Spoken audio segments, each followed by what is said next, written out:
حضرت علی رضی اللہ عنہ سے روایت ہے کہ رسول اللہ صلی اللہ علیہ وآلہ وسلم نے فرمایا،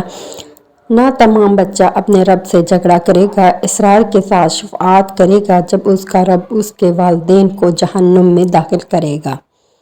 اس کی اس شفاعت کے نتیجے میں اسے کہا جائے گا، اے اپنے رب سے جھگڑنے والے نہ تمام بچے،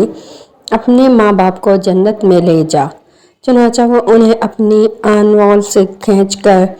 جنت میں داخل کر دے گا۔ ابو علی نے کہا، یرغان ربہ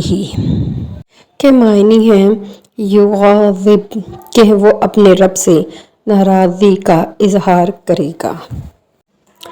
ایک رکن اور جگہ حدیث مبارک ہے، حضرت عقبہ بن عباس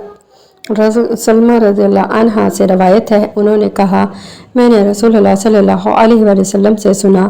آپ صلی اللہ علیہ وسلم نے فرمایا، جس مسلمان کے 3 بچے فوت ہو جائیں جو گناہ کی عمر کو نہ پہنچے ہوں، وہ جنت کے 8 دروازوں پر اس کا استقبال کریں گے، جس دروازے سے چاہے جنت میں داخل ہو جائیں۔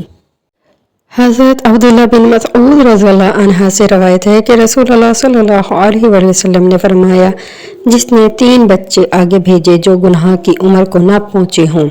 وہ اس کے لیے جہنم سے بچاؤ کے لیے ایک مضبوط رکاوٹ بن جائیں گے۔ حضرت ابوذر رضی اللہ عنہ نے عرض کیا، میں نے 2 بچے آگے بھیجے ہیں، آپ صلی اللہ علیہ وآلہ وسلم نے فرمایا، اور 2 بھی جہنم سے حفاظت کا باعث بن جائیں گے۔ اور آگ کے سردار حضرت ابی بن کعب رضی اللہ عنہ نے فرمایا، میں نے 1 بچہ آگے بھیجا ہے، نبی صلی اللہ علیہ وآلہ وسلم نے فرمایا، اور ایک بھی جہنم سے بچاؤ کا باعث ہوگا۔ حدیث سنن ابی داؤد۔